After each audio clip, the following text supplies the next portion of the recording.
I'm the dude. So that's what you call me. Are you a virgin? Yeah, not since I was 10. Are you there, God? It's me, Margaret. Come on to the coast. We get together, have a few laughs.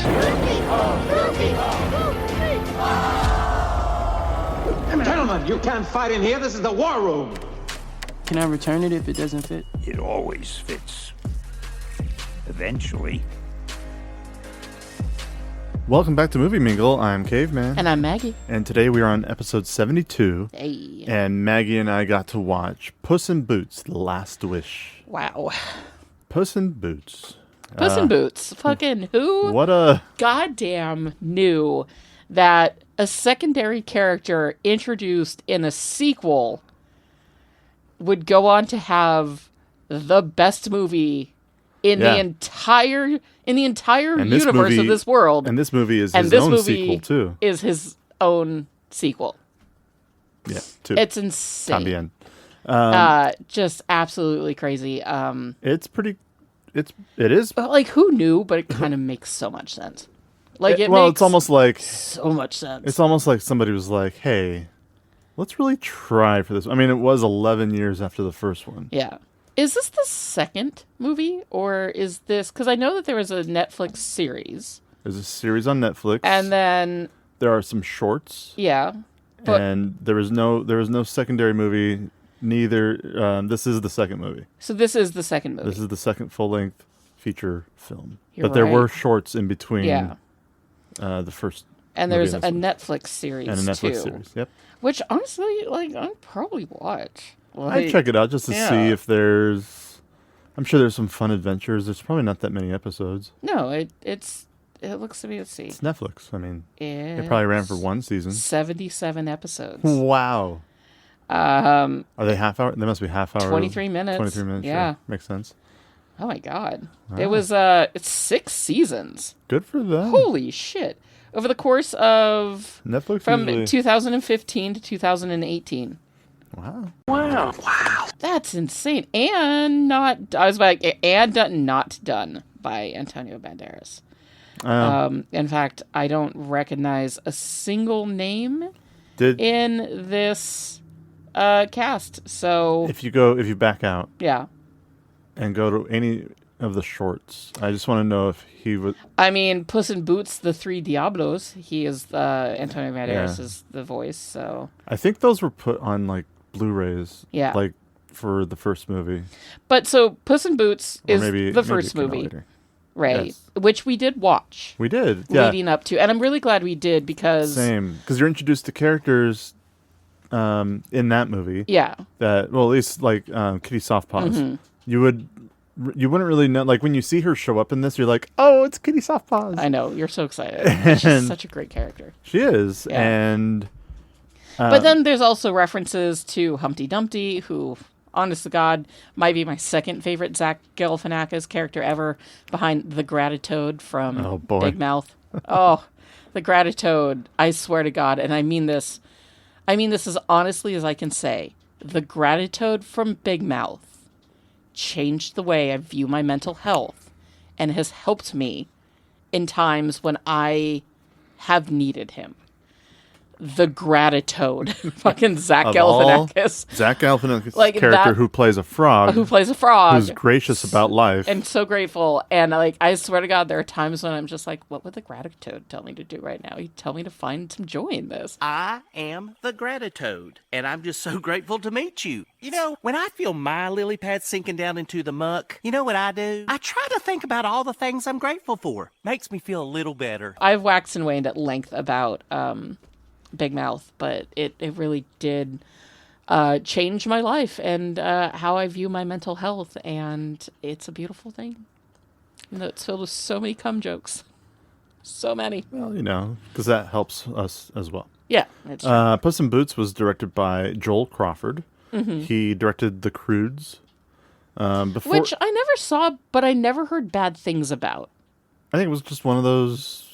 I mean, they made a second one. Yeah, I mean, they usually make a second of everything. Yeah, that's true. But like I said, I've never seen it, but I've never heard bad things about The Croods. Before he directed movies, he worked in the art department for films He was the story artist for Kung Fu Panda 1, 2, and 3. Okay. Shrek Forever After. Rise of the Guardians. I almost watched Rise of the Guardians the other day. The SpongeBob movie. Trolls. Lego 2 movie. And Manuel Mercado, if that is how he pronounces his name, was the co-director. He was also a story artist with Kung Fu Panda 2, Trolls, the Lego Ninjago movie. But then he also did work on the the second Lego movie. He's also like 4 weeks younger than me. Because I just happened to see his birthday on IMDb. And he also did the second Trolls movie. So these guys have worked together as story artists, and now they got to direct a film together. It was written by Italian writer Giovanni Francesco Straparola in the 1650s. The original idea. I was like, I'm sorry. Puss in Boots: The Last Wish was written in 1650. It sure was. I mean, it kind of makes sense, but no, the oldest written telling version of Puss in Boots goes all the way down back to the 1550s, I think. He is also credited, the Italian writer. He's also credited for inventing the rise tale, which essentially is something that happened in fairy tales. It wasn't like it's the the Cinderella from rags to riches. That's a rise tale. So you're by the end of the movie, you're in a better position than you started, and that is how Disney has made its money over the years. oh yeah, for years. That's, I mean, it's always. I mean, and the hero's tale is also very similar to that, where you usually end up better than how you started, even though you were not wanting to set off on it in the first place. That is the hero's journey. That's the hero's journey. But this was, the Rise Tale. It was a compilation of fairy tales in a book called Knights of Straparola. Knights of Straparola.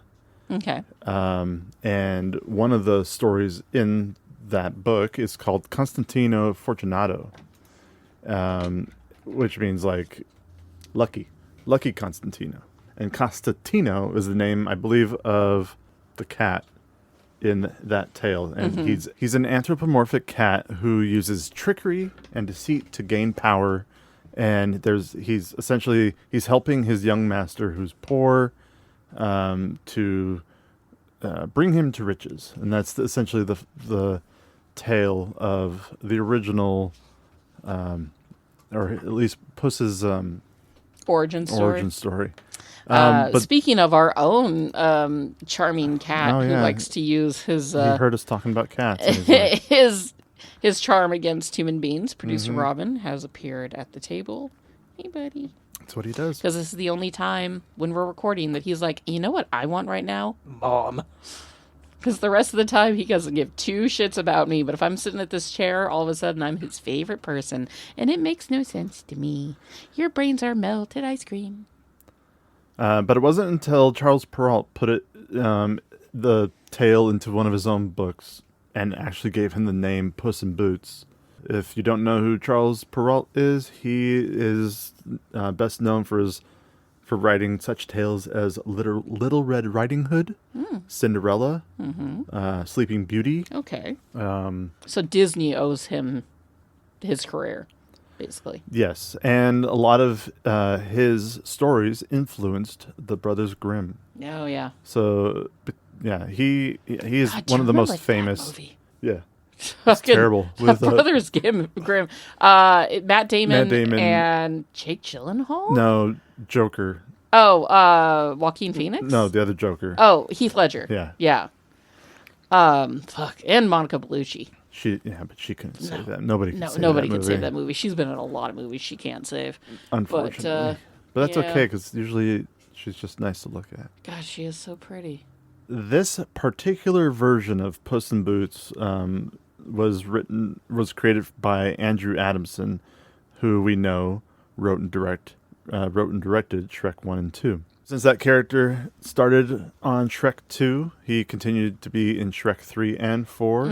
And then, like we said, had his own spin-off movie, and which was great. Yeah, I honestly, highly it was a enjoyed thoroughly the entertaining first film. Puss in Boots Yeah. movie. It had an 86% from Rotten Tomatoes, but a 68 from audiences. Uh, Okay, what do you want to do? it's definitely a younger kids type movie, whereas Last Wish, I feel, is much more mature compared to the first one. Yeah, it's a lot more demented for sure. I mean, you got death chasing him. Yeah. There's a lot of jokes that are just like, Fucking Jack Horner is one of the most insane villains Yeah, I've like- ever seen play across the screen. well, yeah, somebody who just doesn't care about human life. Yeah. I mean, Jiminy Cricket pretty much gave up on him. Yeah. Heitor Pereira, he did the music for The Last Wish, which I really enjoyed the music. Yeah, the music was wonderful.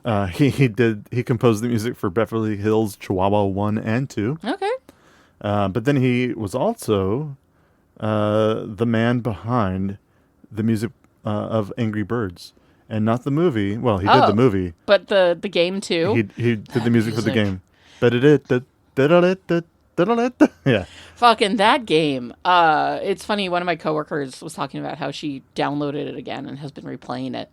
She's like, I forgot how good that game is. And I was like, but does it piss you off? She was like crazy. Oh, I mean, I have so nothing many makes different you versions on angry. my phone still, and I Yeah. never play them because they frustrate me so much. I gave up on them so long ago. Because like Yeah, no, there's certain levels where you're just like, fucking green pig. when a pig rolls and doesn't break, it makes me want to throw the phone across. So I stopped playing. And he did the music for both movies 1 and 2 for Angry Birds. He also does the music for the entire Despicable Me franchise, including the Minions. Oh, wow. So the man is a whole working. Later this year, it just premiered at a animation festival, literally a few weeks ago. Later this year, Andy Serkis's animated version of George Orwell's Animal Farm is no. coming out. That's got to be. Mixed reviews from the people who've seen it at the festival. Yeah, no, I'm not surprised by that. Andy Serkis is such an incredible actor. I don't think he's that great of a director. No, he really hasn't had anything good. No. And I supposedly, feel like we, like in the Black Panther episode, we were like, oh, yeah, Andy Serkis, yeah, blah, blah, blah. Like, he's great. We love him. I mean, we do love him. absolutely But- we love him. I think he's a fantastic, just mind-blowing actor. Oh, yeah. I think he has Fucking done some performances, incredible. and his performance One capturing. Way Out, and, man. Ugh. Caesar. Ugh. It's all. He's a really good actor. Yeah, he's a great actor. Cinematographer for Puss in Boots was Chris Stover. Oh, this movie is so pretty. It's so pretty, and he's only done one other animated film. And when I found out what it is, I was like, oh, wow. They look very similar as far as the art goes. He did The Wild Robot. Yeah, fuck. I actually really like the animation in this movie, and it's very similar to like Spider-Verse. It's very similar to The Wild Robot. It's like Wild Robot and Teenage Mutant Ninja Turtles. which where I it haven't looks- seen, but it's sort of like it's like watercolors, It's but like watercolors and hand-drawn, but so electric. It's like electric watercolors but it's all done with CG. Yeah. Like they make it look and really. there's brush strokes and it's almost like watercolors on black paint, if that makes sense. Like or on black paper. Like the way that the colors pop or they're really watered down acrylics, but each and every frame looks more like a painting where you can see the brush strokes and you can see like the effort that goes into it. More than just a flat animated world that looks way too real but is animated, even if it's fake, like what Pixar's been doing these days. And nothing against, what Pixar's been doing these days. It's still wonderful and it's still beautiful and fantastical. But the way that this particular art style is just so it really pretty. stands out. And The Wild Robot is honestly a flawless film from beginning to end. And it, and same with Spider-Verse, that Especially, first one. Oh, well, the first one, yeah, but even the second the one's second art one was style, beautiful. the cinematography of the second one was. I still stand by that it was too long, but beautiful. Everything's too long. I mean, you have better things to do. Going back to like some early fucking episodes, here we are in episode 72, and we talked about Spider-Verse ages ago. Yeah. Just like probably this time last year. Kind of, yeah.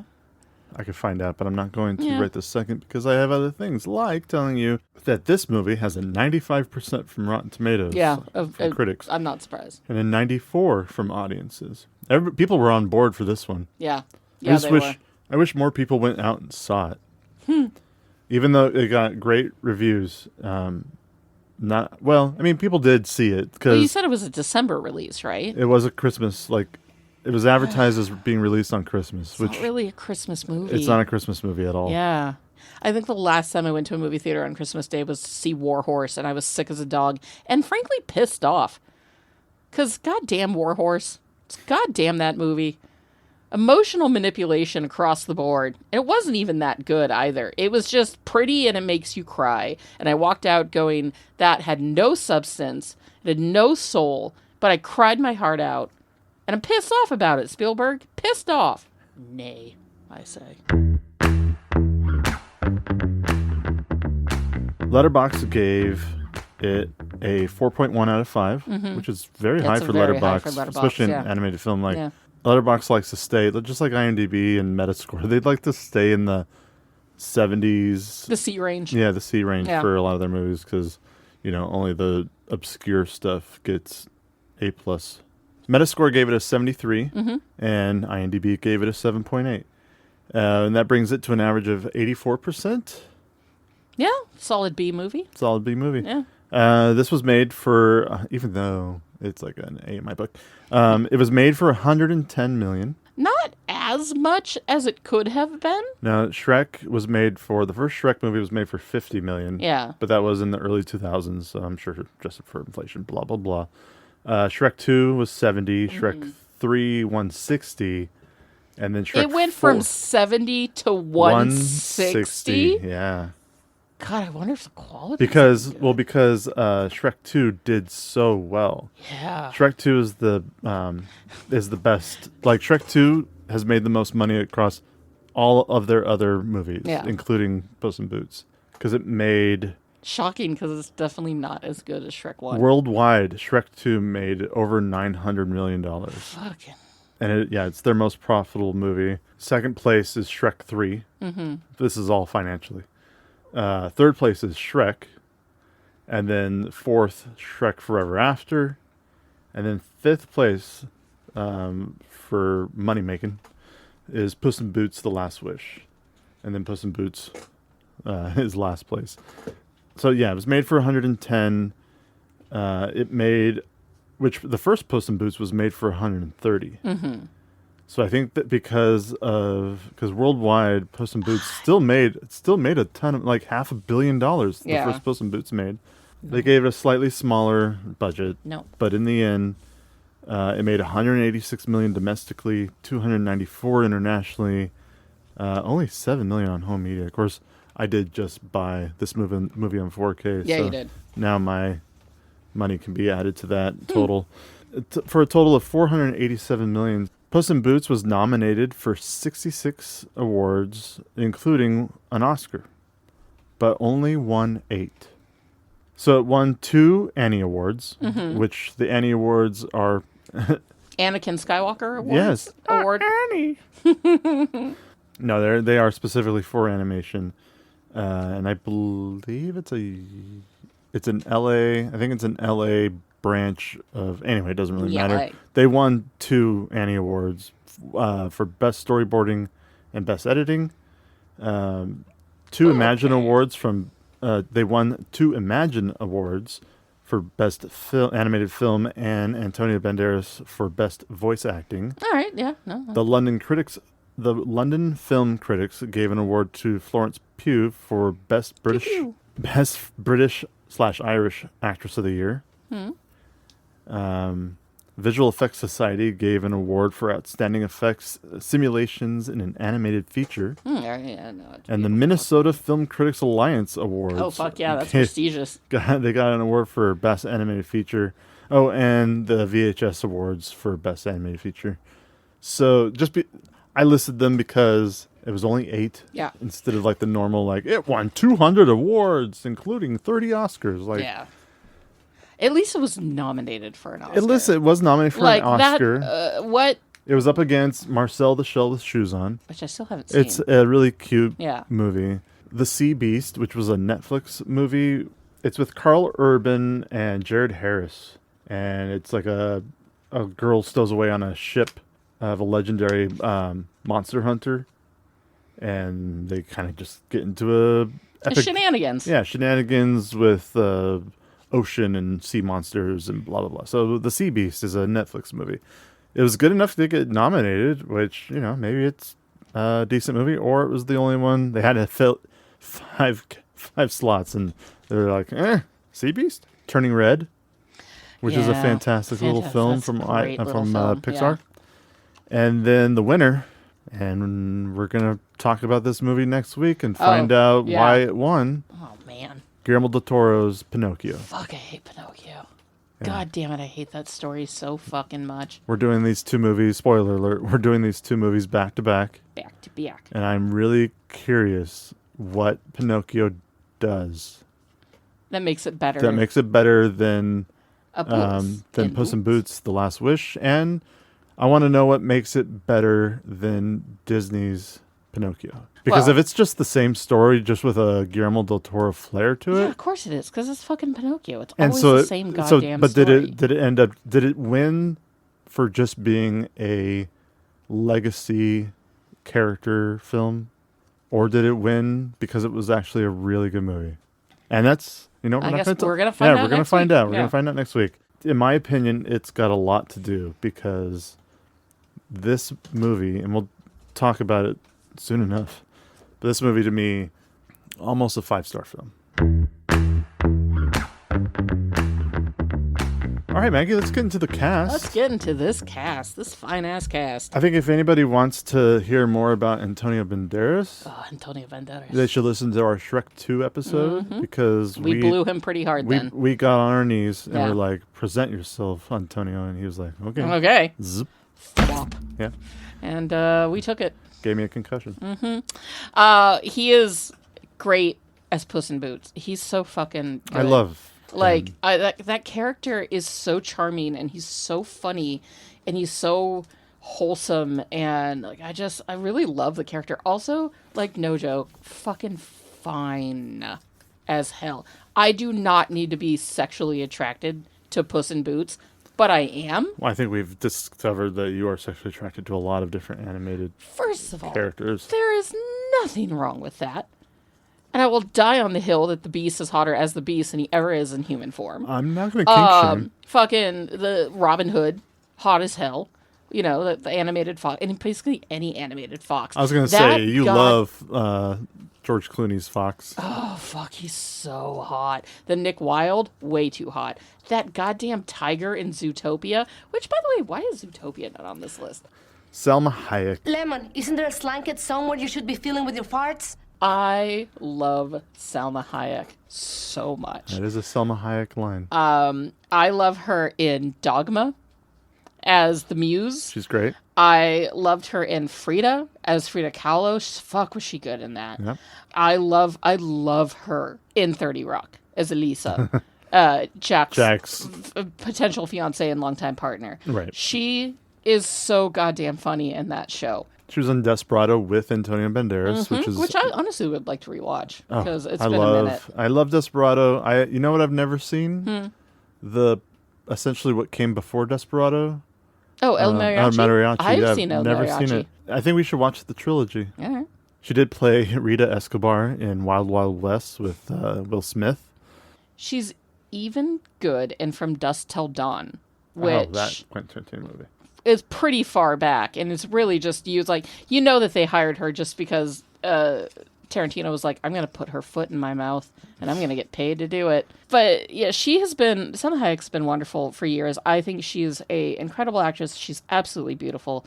Again, Frida is a great film. I highly recommend it. And if you want a good laugh, she is so funny in 30 Rock.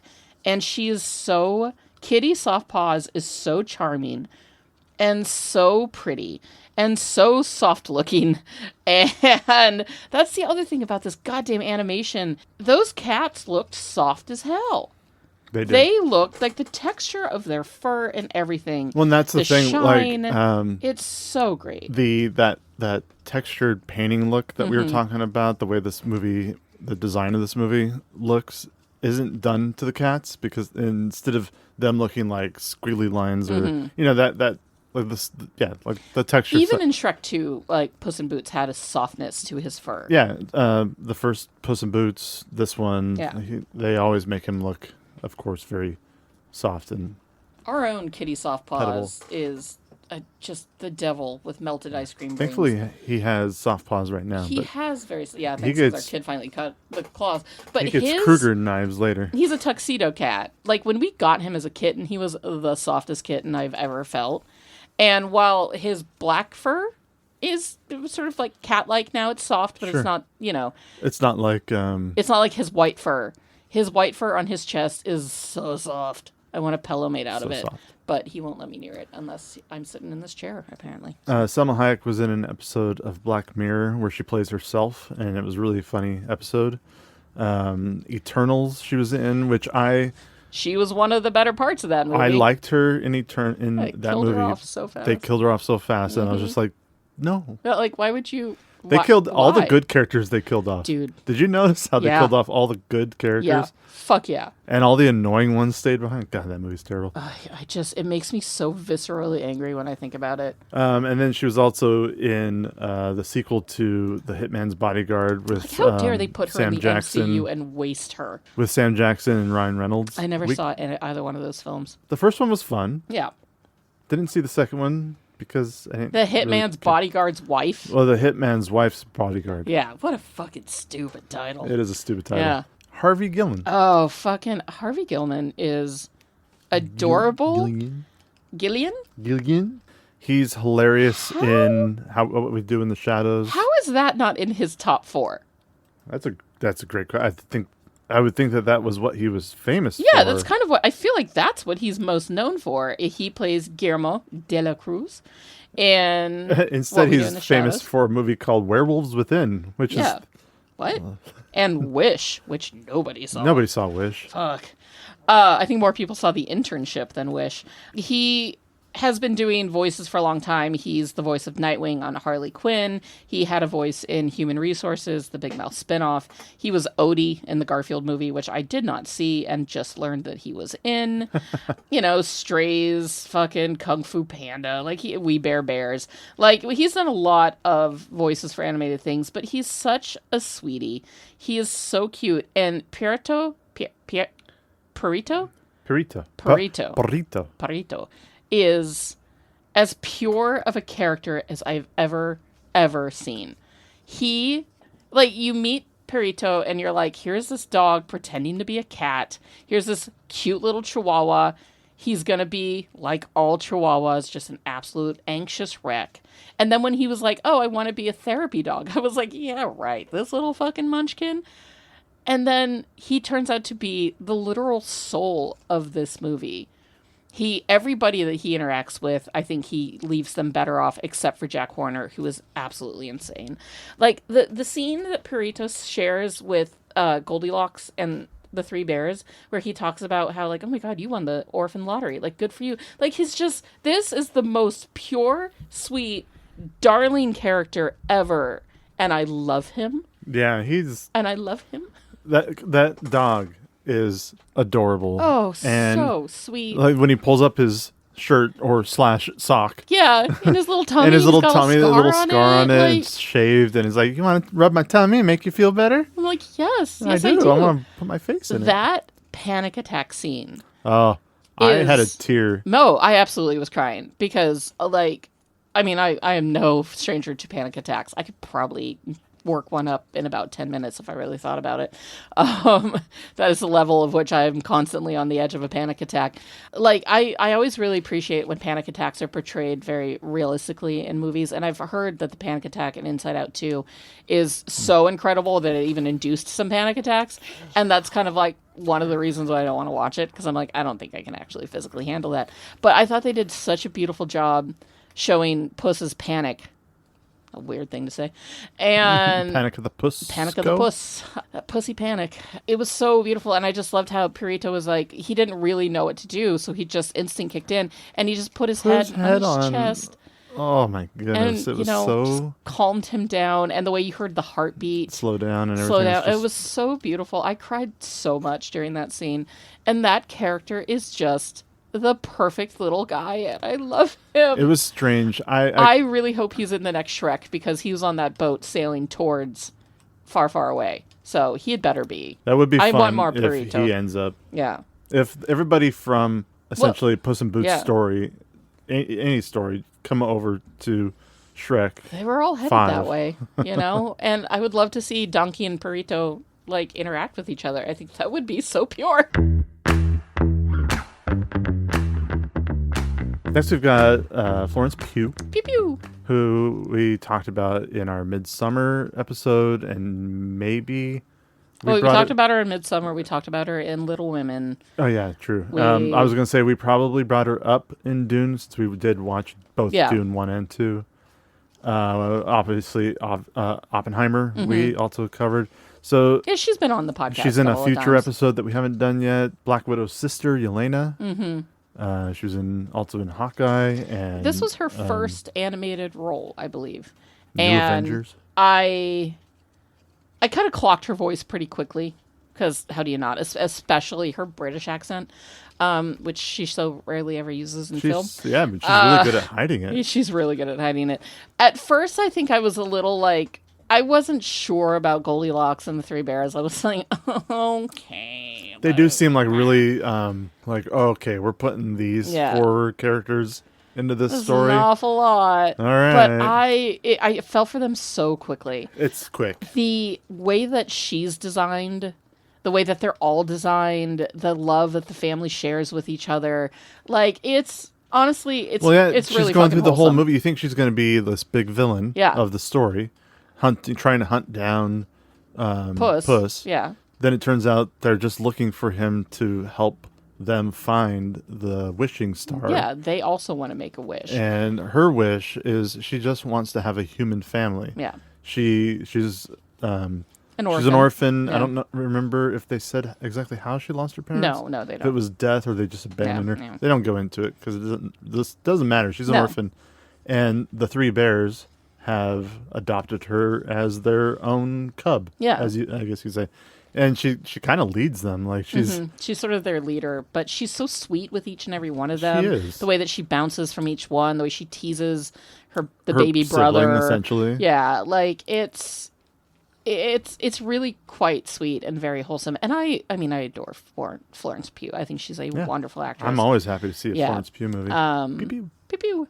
We love her, but yeah, no, I really fell for the Goldilocks characters by the end, and I was like, oh man, like I guess I was worried this movie was going to have too many villains because you set up the it does wolf, kind of go that, and then you set up Jack Horner. So yeah, like when it came to Goldilocks and Three Bears, I was like, fucking God, like it's a little bit overkill, but they end up being a very sweet addition to the movie, and I'm very glad that they're there. And again, the scene that they share with Purito is just Purito. Olivia Colman is Mama Bear. Fucking goddamn it! I love this woman. Olivia so Colman's fucking great. Much. I think I first knew her from Doctor Who. Yeah, there might have been a movie earlier on. Well, yeah, there definitely was because she's done. Well, I know she's done stuff, but have I seen it? I think we have seen a lot of her early stuff. It's just that we didn't really clock it until that episode of Doctor Who, the first one with 11, which she is so good in. She, has done a ton of British movies. She has done a ton of award-winning American movies.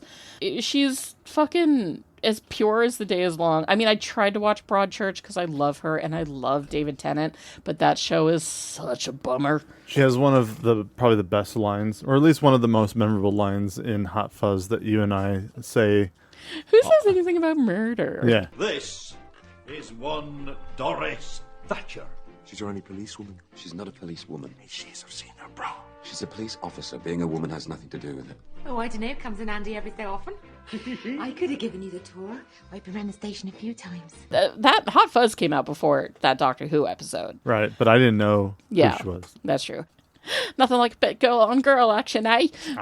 She's so great in Hot Fuzz. It's not even funny. She gets some great lines, and she's great in everything, and I adore her. You never watched Fleabag, right? No. She plays the godmother to Fleabag, and she's such a cunt, and she's so good at it. I mean, what a terrible character, but she is impeccable. I love Olivia Colman. Long may she reign. She's got 2 Oscars now, I believe. And she was really sweet in this. I didn't recognize her in this role, for what it's worth. Like, I didn't recognize her voice until I pulled it up and was like, oh, that makes sense. She plays Margaret Thatcher's mother in The Iron Lady. She also plays Queen Elizabeth in The Crown. That's right. She was the middle-aged queen. Yeah. I don't think I've seen any episodes with her as the queen, but I definitely saw...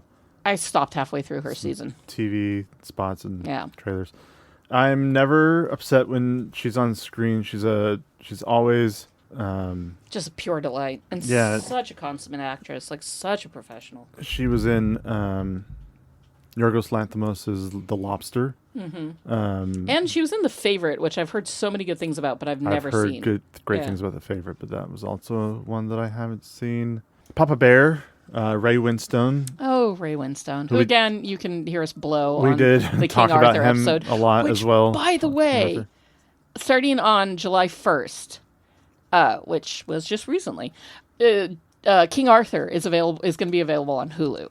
Oh. So, if you've listened to this podcast at all and you skipped the King Arthur episode because you went, I haven't fucking seen that, it's going to be on and it's so good. It's so good.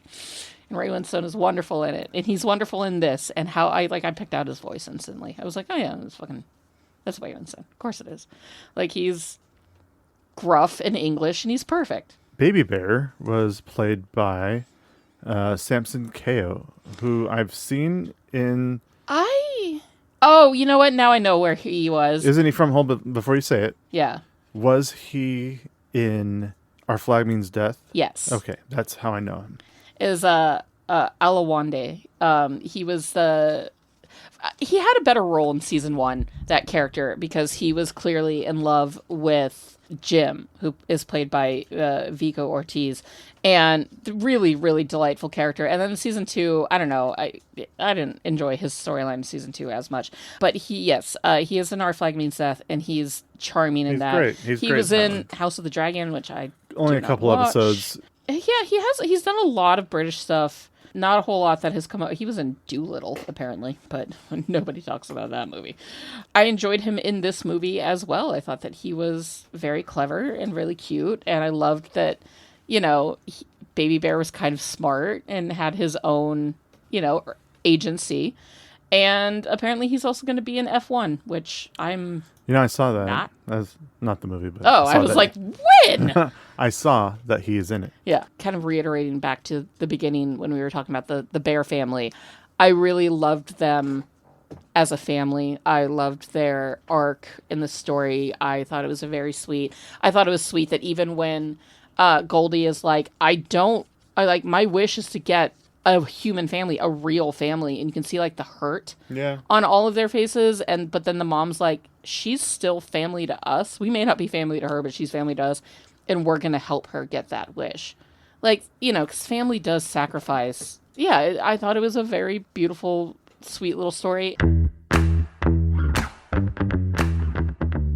Next we have John Mulaney as What was his name? Jack Horner. Jack Horner. I There was going to say Nick is something, but nobody else on this planet who could have played that role better than a coked out John Mulaney.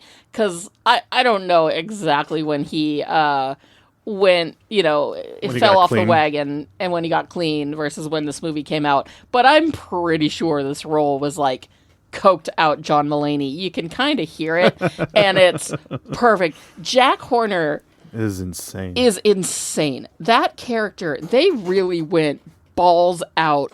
Jiminy Cricket just has no effect on him. None whatsoever. I mean, even Purito doesn't have any effect on Jack Horner. That man is dead inside, but fuck it if he is not really goddamn funny. Yeah. In the way that only John Mulaney can be. You know, we talked about him as Spider-Ham and in Into the Spider-Verse. I can't wait to see him come back in the third one if they ever release that movie. They will eventually. You know, he's Andrew Glauberman in Big Mouth. He's got, you know, he's hosted SNL 1,000 times and he's great at it. He's got comedy specials. I adore John Mulaney. I have a weird crush on him, mainly because of Spider-Ham. But are you sexually attracted to Spider-Ham as well? I am kind of sexually attracted to Spider-Ham. Yes, yes, I am. He also plays Chip to Andy Samberg's Dale. Yes, Chip and Dale. That was such a good film. Yeah, that was such a good film. It was better than it was supposed to be. It was better than it was supposed to be. Because you think, wait a minute, they not only are they making a Chip and Dale movie, but they're trying to revive Chip and Dale Rescue Rangers. Yeah. How is this gonna blow up in their faces? And then it was something completely out of left field. But you know, it was directed by Akiva Schaffer, and it's Andy Samberg and it's gonna be John good. Mulaney. Of course, it's gonna be. I mean, Will Arnett. The wonderful thing about John Mulaney is that he's a consummate comedian. He's been working forever. He pops up in everything. I have never watched Oh Hello on Broadway because I kind of can't handle, as much as I love Nick Kroll and John Mulaney, and I fucking love them together. I can't handle those old men characters of theirs. Like, it's a little too cringy. I've always wanted to watch The Kroll Show because for the longest time, I did not like Nick Kroll. And then I was like, oh, wait, no, I absolutely love him. He's great. And he worked on SNL for years and years. So he pops up on there all the time. And every time he's on SNL, he puts together a skit that is set up like a Broadway musical. And the first one is about a guy ordering a lobster at a little cafe in New York. And the lobster... It basically turns into Les Mis because the lobster's lived in this tank for so long, and everybody's like, no, you can't have him. Like, and it's a whole funny musical, and it's so great. And then the second one takes place in a LaGuardia fucking airport, like, food court. They're so wacky. They're so entertaining. He gets the craziest people to be in it. And I adore John Mulaney. And shockingly, I haven't watched a second of his talk show on Netflix, even though it seems right up my alley, but I haven't given it a time at all. So I might have to go back and get into that. But I adore John Mulaney, and Jack Horner is so fucking deranged and insane. Next, we've got Wagner Moura, who plays the wolf / Death. Yeah, I don't recognize him from a whole lot of things. The two things that I've seen him in. He was Pablo Escobar in Narcos, and that first season of Narcos was fantastic. Pedro. And then in 2024, he was in Alex Garland's Civil War, which he also was fantastic. Some great moments with him in that movie. So he hasn't been in a lot of stuff. He probably does a lot of international film rather than American. But I mean, he was in 2 episodes of Mr. and Mrs. Smith with Donald Glover, which I did not watch. And but he was also in The Gray Man, which I watched and enjoyed thoroughly. Why are you walking like that? Because I got shot in the ass, Suzanne!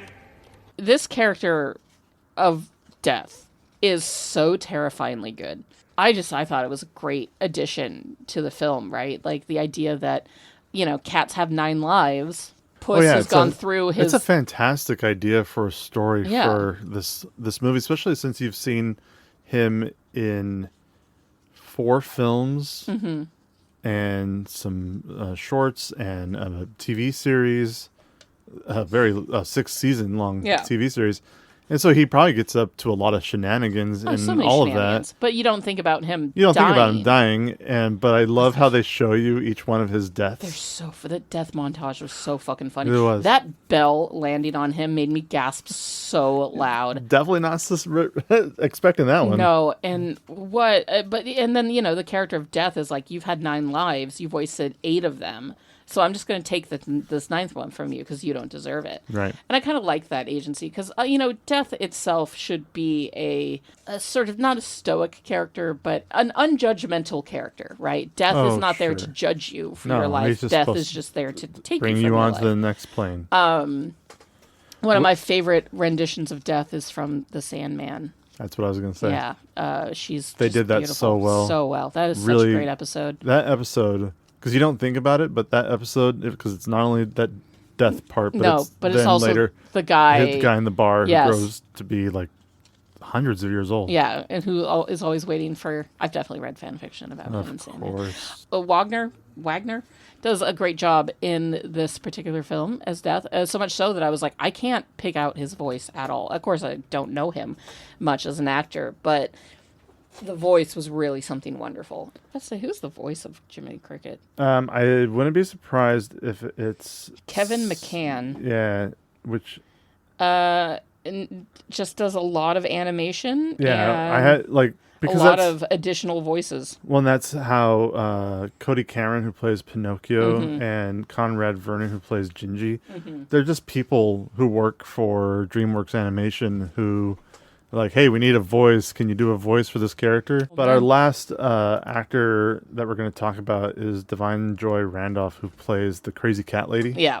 She, of course, The Holdovers was her most recent big movie. She won an Oscar for it. And well-deserved, because that character in The Holdovers was everything. Yeah, that movie is so fucking good, and I would love to rewatch it, but at Christmas time, because it is a Christmas film. I think she's won, because of The Holdovers, I think she... Oh, she won a BAFTA, she won the Golden Globe, she won, she swept. She swept. Her and a couple other actors that year swept for supporting, I think. And she's just really funny, and she's really lovely. She's been in a ton of things. I have not watched more than, the first 3 episodes of Only Murders in the Building, but she is on that, and she's really good in it. The Lost City with Sandra Bullock and, what's his funny face, Channing Tatum. Dolomite Is My Name, she was great in. And that movie in general was pretty fantastic. Dolomite Is My Name is one of my favorite Eddie Murphy movies. Yeah, I've got to agree with that.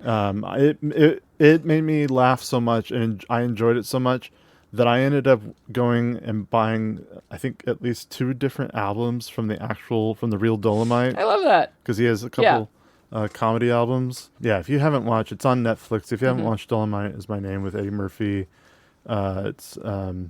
also Keegan-Michael Key, Craig Robinson, Mike Epps. It's a great fucking cast. Snoop Dogg's even in it. Of course he is. And the cast just keeps... Wesley Snipes, Chris Rock. I mean, it just keeps going and going and going. But, Divine Joy Randolph, she's a wonderful actress, and I'm never unhappy to see her in anything. I mean, she goes back so far as she was in that Selfie TV show that we talked about last week. With Karen Gillan. Yeah, with Karen Gillan and John. Yeah, and she's for the longest time, she was this great character actress, and now she kind of has a lot more agency to her roles, and good for her, because she's phenomenal. So yeah, this movie is great. I had been eagerly anticipating watching it since I found out that it was going to be on this list. I would have watched this movie without the podcast when it came out. Which is, I didn't watch it I watched it when I saw that it was available on Netflix or whatever. Yeah. And I was like, ooh, Puss in Boots: The Last Wish. That'd be fun to watch. And then you watched it without me, you turd. Well, because I was like, Maggie's not going to watch Puss in Boots. Might have. I would have been like, I'll sit down and watch it with you. But it doesn't matter because we finally got to see it. And everybody that I know talked about how great this fucking movie was. And it is a bummer I had to wait so long to see it. But what a sweet and wonderful little film. I loved how sweet it is. I loved how deranged it is, because fuck is it deranged. I loved how colorful and bright and beautiful it is. I love a found family story, and I always will. It's true. Those are always they're great pull at stories. your heartstrings. Yeah. Somebody who either lost their family or isn't as close to them. Meet a friend or two, create a little bond. I love Kitty Softball. I just all the characters are great. I just really think this is a wonderful movie. I didn't write down a whole lot of notes for it. Yeah. I wrote down like a half a page barely. I did write, I'm horrified that I love Jack and Jiminy. Jack Horner Jiminy. is such a fucking deranged goddamn. Yeah. Oh my god. The unwanted poster when Perito comes up. So the fact that they're showing everybody's like wanted posters, right? Yeah. It's a big thing across the film. Because they're all criminals. They're all criminals. And then when it shows Perito's unwanted poster, like In Search of a Good Home, oh my god, I was like, oh, sweet little boy, I love you so. He was put into a sock with rocks and thrown into the river. The way that he's just happily telling the most tragic story. But look, I got a sock out of it. Yeah, I used as a shirt. And, Puss and Kitty are just like, what the Yeah, they're just like horrified by this story. Just horrified by the way this sweet little boy was treated. And I wrote two things. yeah. The first thing I wrote was, this movie was very hard to write notes on. I honestly couldn't take my eyes off everything happening. Mm-hmm. Then my second note was, Perito comforting Puss when he was having a panic attack was such an emotional moment. And that was all I wrote because it's such a even the opening with Puss just saying like, yeah, look how amazing I am at being a hero. So fast paced. They fit so much into this movie. This is the longest of all the Shrek movies. At like an hour 43. It felt longer than that, but not in a bad way. It's just they packed so much story into this. They did. But just the opening with the giant who was tree living, monster, living out in the field. He heard all the commotion happening at the castle, and oh my god, when he picks up the little boy, and the little boy's like, "Save me!" and Puss is like, "I will save you," and then he picks up the Commodore, or the Commandant who runs the town. Yeah. You will save me. Oh, if I get to if I have time. He's just like, absolutely, he's gonna save the sweet innocent boy. Well, but then when the little fucking boy and the cow is like, "Look, I'm flying!" Like he's just having like the best time while he's being thrown into this giant's like log satchel. Yeah. Probably for like food later. And what a beautiful sequence that was. Yeah, that the whole so thing. incredible. The music, the animation, the fight, the both times that a character gets his fingers stabbed by swords. Yeah. Like, no, that made me cringe so it hard. sends this shiver of pain up your body. We have all gotten splinters that have gone straight cuts under the nail, and God. It's one of life's most painful experiences. It is on par with not knowing that you had a cut on your hands and accidentally touching lemon juice. Like, it is... Or spraying your hands with sanitizer like I do at work. He does it to the giant at the beginning of the town, and then at the end, him and Kitty Softpaws do it to Jack Horner. And both times, like, I cringed back. Like, I recoiled in pain so badly because, there is no pain quite like that. And I couldn't imagine a sword going under there Just either. Poking right in there. Yeah. Ugh. It's like a toothpick, and like just shove a toothpick under your nail. I'm pretty sure that's how people got tortured in Vietnam. Yeah. I love that for most of the movie, Puss does not have his sword, and so he has to use the wooden sword that Perito gives him, and then the little tiny gato, Stick. the little gato knife that the Kitty gives him. I think that's wonderful. I've always loved a story where the hero fails at a job, or in this case, is sent away due to the fear of death, and then becomes sort of the washed out version of himself, the older, washed out, I was once glorious and now I've just got my head in this trough using this one litter box in this house of cats. A hero who has to who buries their identity, their clothing, their weapons, whatever. I mean, there's so many stories where they're like, I'm putting it behind me now. And and then having to come back into his own, and then the fact that in the beginning, when he finally does put on the costume again. Like, he's not good at it, right? He's a little out of shape. He's out of the rhythm of Puss in Boots. Yeah, he doesn't have his sword. I love those types of stories. Like, I can't help but just root for them. And the beard did make him look very hot. But that cat house made me giggle endlessly. Like, when she caught him, like, cooking, and she's spraying him with the magical water bottle. When he's standing on the toilet peeing. And she's like, if I had a cat that just knew how to do that, I wouldn't Instead of spray having him. to Instead of that buy litter and box? clean litter. Oh, God, no. I'd be like, great. Just go in the teach toilet. The rest of them that. Yeah. Yeah, I couldn't understand why she was so against it. The food I could understand. I don't know. Can he make something for me too? Yeah, true. Like, you hook me up with that frittata, my dude. You can cook that. You can cook that food if you cook it for the exactly for, me for as the well. two of us. Yeah, this movie hit in so many different ways for me. The story is wonderful. The little gags are fantastic. The montages supreme. I fucking love a montage. Even Rocky had a montage. Rocky had a montage. Montage! Like, I just, what a great movie. And again, I'm just sort of bummed more than anything that it took me so long to see it. So Maggie, this is a wonderful film. Yeah, it's great. And we could talk for a very long time about it. We could. And you know, we did, like, when we were talking about the cast. Yeah. And talking about and other we hit all the main aspects. points. Yeah, I don't know any other parts of this movie that I'm trying to think. Covered. I do the map that whoever holds the map creates the path. Yes. And everybody's path is just their own, like, worst nightmares. Yeah. And then Perritos is just like happy and shiny. The singing daisies and then the unicorn. Yeah, you just have to take some time to smell the daisies. That turned people. Jack Horner's, like, Mary Poppins bag of magic, and the unicorn horns that literally explode people into confetti. Like, the fact that he was just killing off his own men indiscriminately because he doesn't care. Yeah, between unicorn horns and the daisies, like, eating the flesh off of people. Oh my God, that was so fucking twisted. It was so great. So funny. And it's such a great adventure. It is. It's a really wonderful adventure film. Live action or animated. Yeah. Take me on an adventure. I kind of can't wait to watch it again. And you know what? I think that it's not hard to create fake chemistry in animated films because, I mean, it's easier, right? Mainly because you could kind of draw the characters having better chemistry. Having better chemistry. Like, you can get the right line reading out of the actor. But sure, because they're usually in a booth by themselves and they don't have to be next to. But even if Puss they and Kitty Softpaws have great chemistry. Well, yeah, and Antonio and Salma Hayek, have been working they've got forever together, know each other forever, and there's a lot of trust there. Yeah. What would you give? Oh, we're just going right into it? We're just going right into it. Okay. What would you give The Last Wish? I'd give out it of 5 stars. 4.5 stars. That's exactly what I was going to give it. It's a near perfect film. I don't even have any reason to not give it a 5 stars other than I just am not.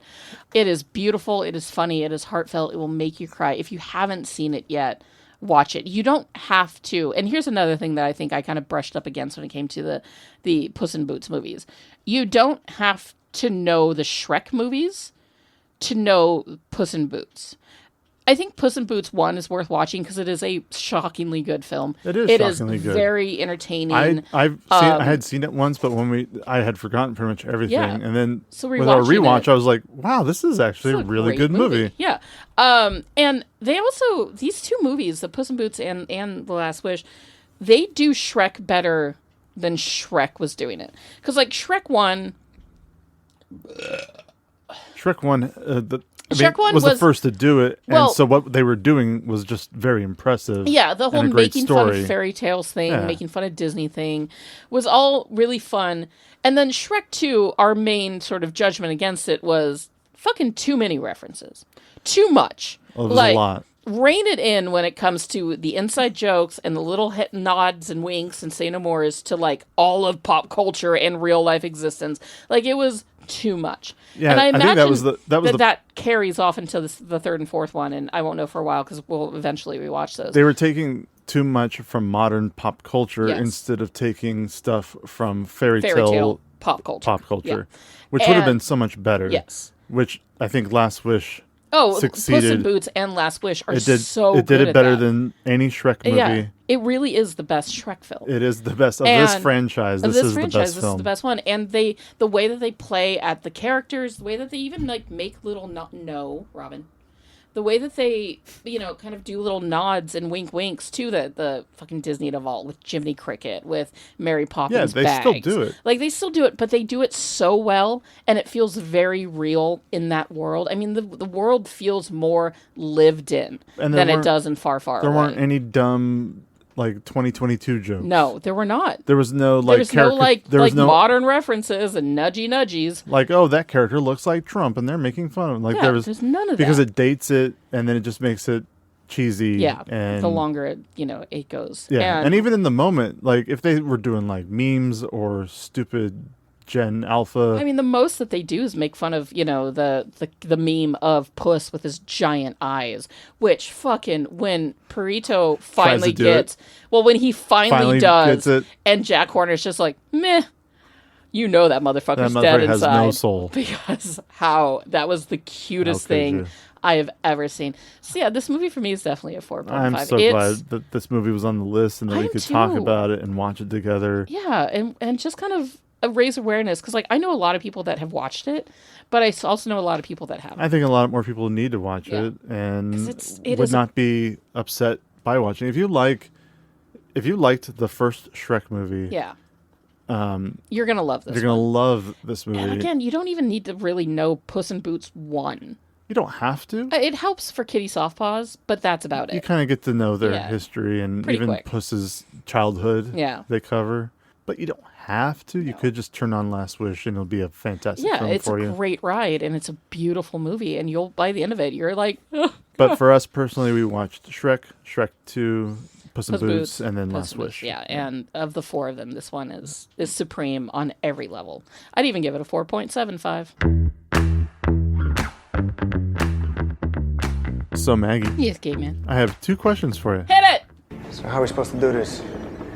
And knowing her, she'll go on a suicide mission to stop Harrow herself. Well, that means we better hurry, doesn't it? You know what Layla would be all right with if she were here right now? Just don't say it. I'm just saying there's one hippo and 2 of us, and this ship can't be that hard to steer. There's one hippo and 2 of us. You know what? Hearing his Mark Spector voice like that, and even his Stephen Grant voice, I'm like, wow, Oscar can't do accents. But he kind of can.